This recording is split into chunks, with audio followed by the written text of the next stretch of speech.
Hey guys, welcome back to my channel and welcome back to another video. So, as you can see by the title, today we're going to be talking about Pharaoh's daughter. And yeah, let's just jump right in. Lord, I ask that you come into this video. I ask that it be all of you and none of me. May the eyes that need to see it, and may the ears that need to hear it, hear it. In Jesus' mighty name, amen. Virtual hug, because last time I give y'all a virtual hug until the end, so virtual hug. Okay, let's jump right in. Forgive me. And you know, I always got to do a disclaimer because I get hot, so the window's open. And yeah, like that's just it. Forgive the noise if you hear noise. So, Pharaoh's daughter. Pharaoh's daughter had no way of knowing what was in the basket. She was bathing in the Nile when she noticed a container made from papyrus and tar floating among the reeds near the bank. She had no way of knowing the significance of what was inside, even after she opened the basket and saw the 3-month-old baby lying in there. She had her suspicions, of course. It was, after all, a bit too convenient that a young girl suddenly appeared, offering to find a Hebrew woman to nurse the baby. Pharaoh's daughter certainly would have made the Pharaoh's daughter certainly would have made the connection to her father's vile edict. Pharaoh had ordered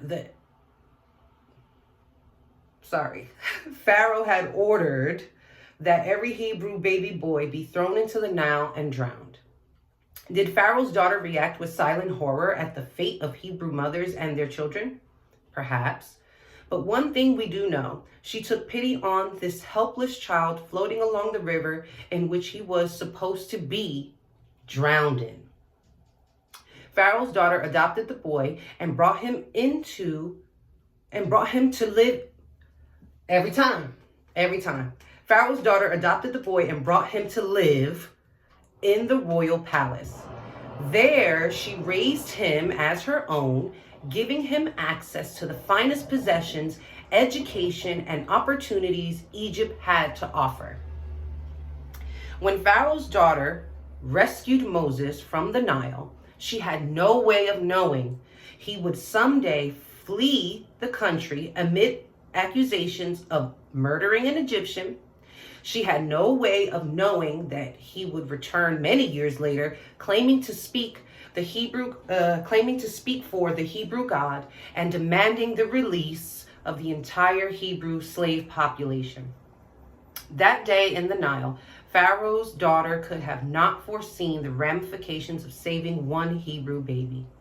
She had no way of seeing the domino effect that eventually would bring Egypt to his knees. All arrows. It don't say all arrows. All Pharaoh's daughter could see was a child in need, and she opened her heart. Thus, she became an instrument of God's will without even realizing it. Life lesson. Life lesson. Sorry, y'all. We can't see how our choices today may impact others in the future. Make a bold decision and watch God guide the outcome. Y'all, I don't really have too much to add to this. It is amazing how even through our own free will that we have, right, that God granted us, that his will still be done. So even if you choose to go down the wrong path, God will use someone on the path or the path itself to bring you back to him. Because I truly believe God tries over and over and over again to get everyone to face him and to just allow his will to be done.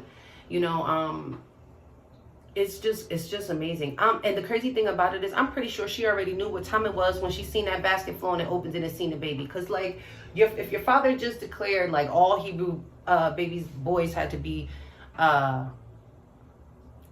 taken out, and then now you just miraculously see this baby floating down the river and they were supposed to be drowned, right? So it's like, she made a decision within herself. She couldn't see a poor child just put to death.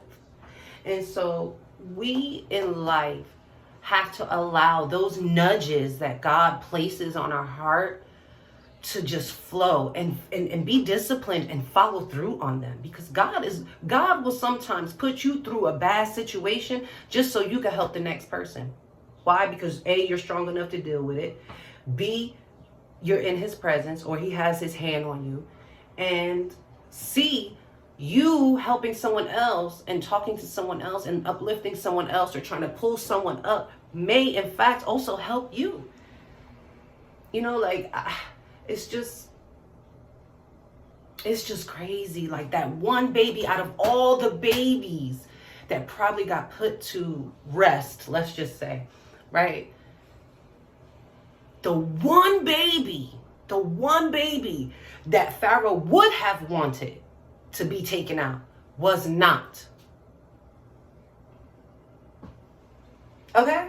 So, you know, you can run around trying to do all the wickedness you want, but God will still use you. God will still use you for his good, because we all belong to him. I feel like we all belong to him. But anywho, I don't want to get too in depth, or like, rather, I don't have a lot to add to it, because a lot of these things are very self-explanatory. These are excerpts, right, from the actual Bible. So they're like little synopsis. But, you know, there is a section in here that says the rest of the story. According to the Jewish tradition, Pharaoh's daughter was named Bitha. She was banished from Egypt for bringing Moses into her father's house. When the Israelites began their exodus, she was with them. So Pharaoh's own daughter followed along in the exodus with Moses. And she later married a Judite and had 3 children. And one of those children were Miriam. And if you know, you know, you know, you know, you know. Right? So it's just, even when things seem like they're crumbling, and I've said this before, and you know, it holds true, and a million other people have said these things, but we truly don't understand why people are running around with these old sayings and saying these things. It's because it comes from the word, the living word.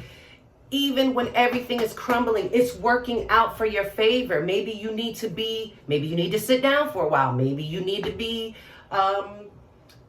humbled, unfortunately.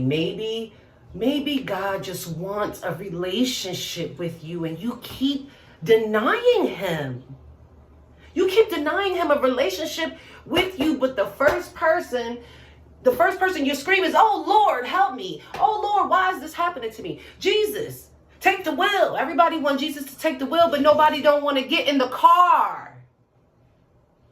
You want Jesus to take the wheel, but you don't want to get in the car with him. It's just like, I get frustrated, because it's like, a lot of people look at me like, she reading the word, she reading her Bible, because my past was not the best, right? I wasn't just like a low down, dirty, shameless person, right? But you know, a little wild crazy, a little wet and wild, you know? And it's like, if God could do something new with me, imagine what he can do with someone that was already on that path. You know what I'm saying? If God could change me and restore me, and again, not like I was just a criminal at large, but still, you know, I've had abortions. I've had blood on my hands. That's a ticket straight to hell. And not 1, not 2, but 3. 3 tickets straight to hell. But if he can forgive me and restore me and clean my hands of that blood, why he can't help you? Give him a chance. Give him a chance. We run around earth. Oh, I'm bored. There's nothing to do. You get on the Instagrams and your friends are doing this and your friends are doing that. And it's like, that's all cool. You should congratulate your friends. You should be happy for your friends. You should want to do things in the world. But don't you want to get to know who created it? Don't you want to know who is in the midst, who's guiding, who's sending you these signs and wonders? And nothing is a coincidence. Nothing is a coincidence. Everyone you know, you're supposed to know. Everyone that you have ran across in your life is designed to do 2 things. Either love on you and speak the word of the Lord and the gospel and share that and learn, or test you. And it is what it is. And sometimes we are willing vessels to test other people because we still have things in our heart that we need to address and that we need to understand. And that's fine. You know, like, again, like in the last video, I was talking about a lot of things like lust and all these things. Like, we feel like we missing out on things in life. And sometimes we have missed out on people, on good people. Sometimes we've missed out on good times. But I promise you, that rejection was a redirection for a good thing. For a good thing. We can't, every time something happens to you or every time you go through something, you have to find the lesson in it. Because, baby, believe me when I tell you, I'm telling you from personal experience, I have gone through certain things like a figure eight. Just keep going through it because I'm not picking up what Jesus is putting down. So, friend, I ask you today, pick up what Jesus is putting down, because you don't know what he has planned for you. You don't know if weapons are being formed against you, but through Jesus' mighty name, they shall not prosper. Pharaoh set out for every boy to be murked, taken off of planet. But God said, no, not this one. Not this one, right? And so I encourage someone today, jump in the car with the Lord, spin the block with him, get to know him, get to know him, get to know him. Let him use you as a willing vessel. Because he's going to use you, I'm telling you, he's going to use you whether you like it or not. And the truth is the truth, whether you like it or not. So if you want to know what the truth is, so you have a better understanding why you have this trial, why you have this tribulation, why this person can't get off my mind, why this, why that, why my eyes wandering, why I'm suffering, why I'm lacking, why my finances are in a shambles, why this, why you saying why, but all the answers are here. And if you just take a little bit of time, the same time that you spend on Instagram, the same time that you spend getting dolled up, the same time you spend trying to make a move, trying to set a play, all that time, you can be spending it with the Lord. And again, I'm not trying to sit up here like I'm just all day. No, but the majority of my day, the majority of Giselle's day is listening to someone preach the word, listening to something about God, learning something new. Like, I personally have spent a lot of time doing riffraff, street rat, okay? And I just feel so much better with Jesus. I can't explain it all the time. I get in the shower and I start playing worship music. Whole concert. Am I a singer? No. Am I going to sing and praise God? Yes. Use your talents that God gave you to worship him and give him the glory. Because without him, you would not be here. You would not be here. You would not be here. You would not be here. You would not be here. And another thing, without him, you cannot stay here. And without him, you cannot get home. I don't want my friends to go to hell. I love all my friends, whether they look at me funny, whether they think, oh, who she thinks she is, or whether they try to stay away because they think my old character is still of the same. That's fine. I still love everybody that I've ever came and encountered with. If I've ever told you I love you, believe me, I still love you to this day. Maybe not in the way that I told you then, right? Or maybe but strictly platonic. I have so much love in my heart. I don't want to see any of my friends go to hell. I'm trying to make it to the big party. We're trying to make it to the big party. Y'all, I'm trying to see all of y'all without suffering, without pain, without worrying about who, what, when, where, how, and looking for, you're looking for justification and all types of things from people in the world who don't even know Jesus. They don't got no baseline. Even our parents, like, who are our parents to tell us what we are destined to be? Only God can do that. Somebody, only God can do that. We got to stop running around here trying to please. Do you think for 1 second the Pharaoh's daughter really thought that her father was going to banish her after what she did? No, she's the daughter of the Pharaoh. And he still said, get out.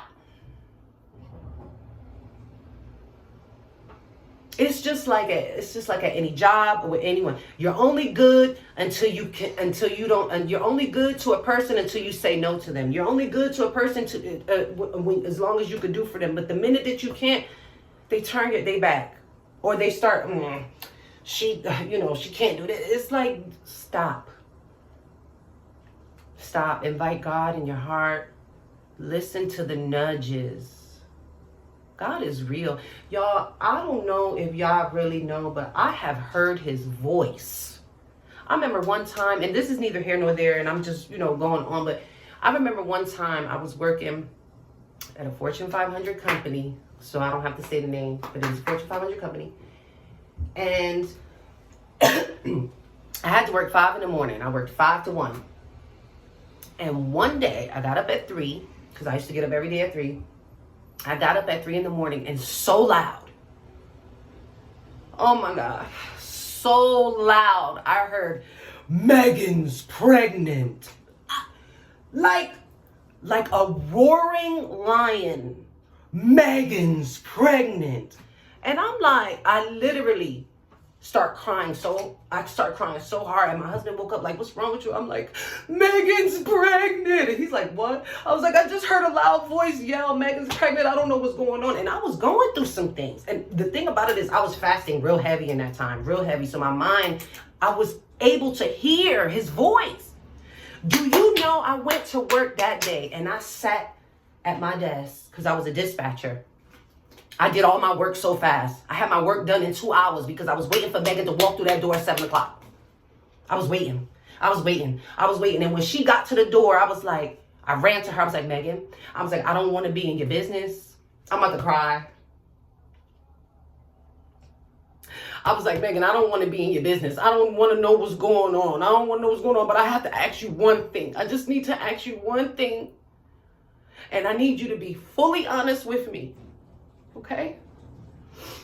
And I asked her, I said, Megan, are you pregnant? And she's a white girl. And when I tell you she turned transparent, she was like, how do you know that? I didn't even tell my mom yet. I've only known for 2 days.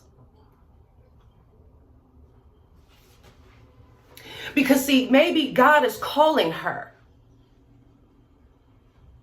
Maybe God was calling her and he used me, a willing vessel, to show her who he is. Because how would I know that?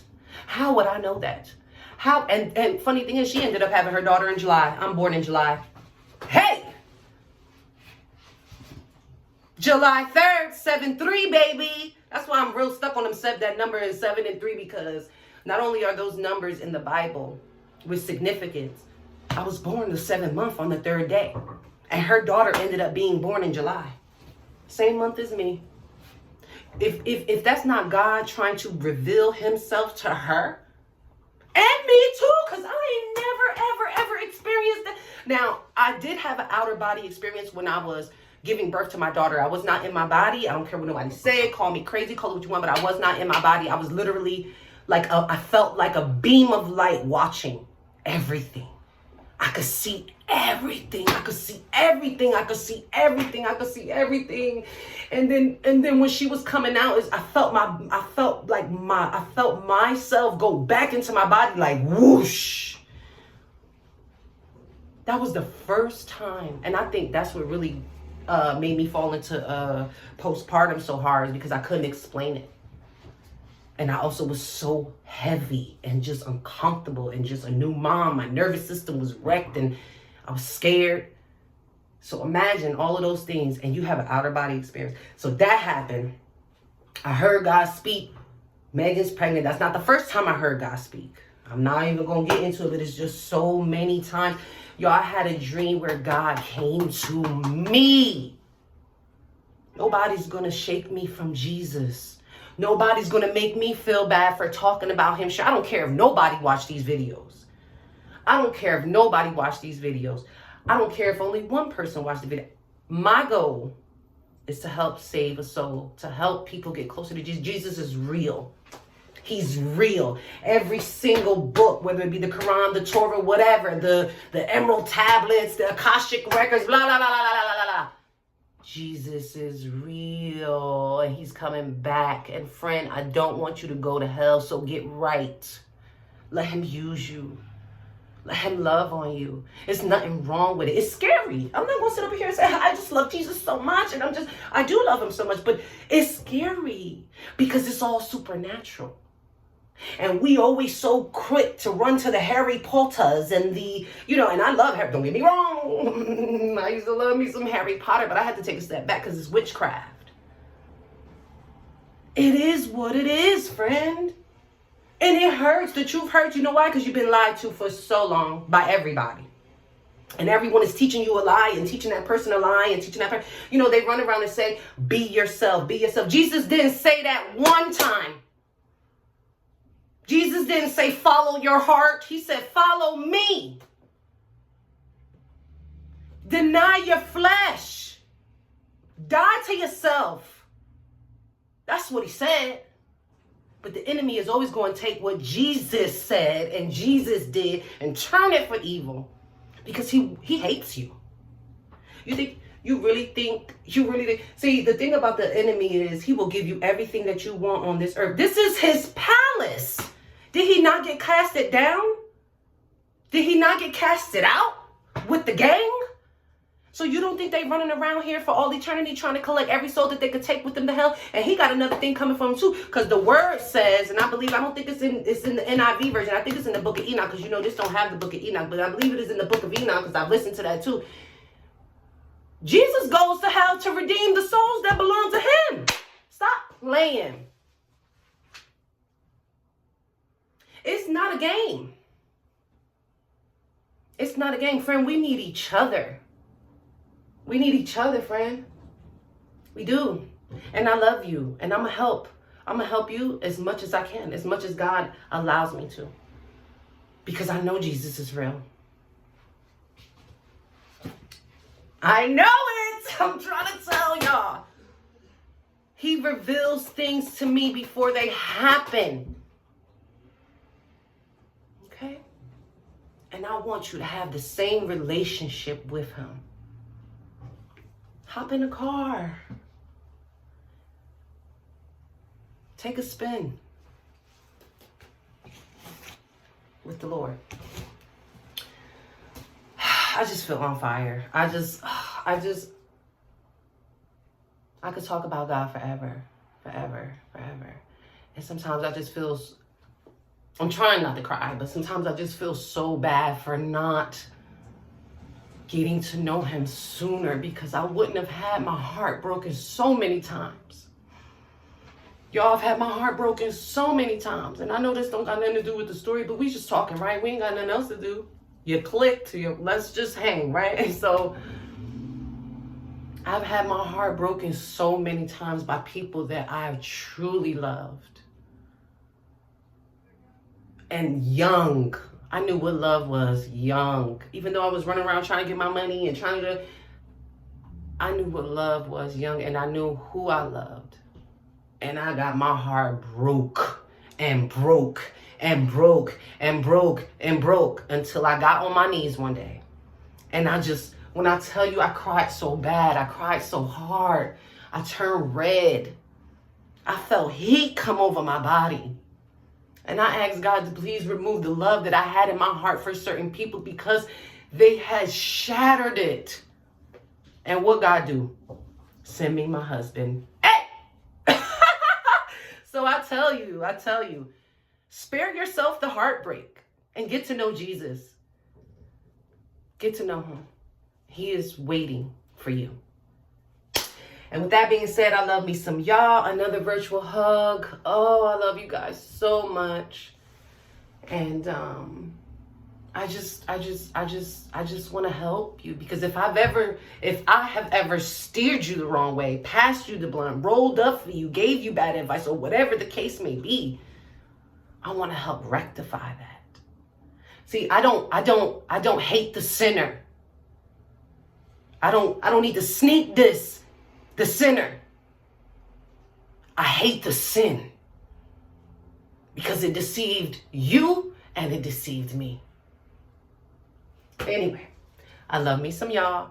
Make sure to like, share, comment, and subscribe. Here goes the spiel. Make sure to like, share, comment, and subscribe. Share it with someone you know.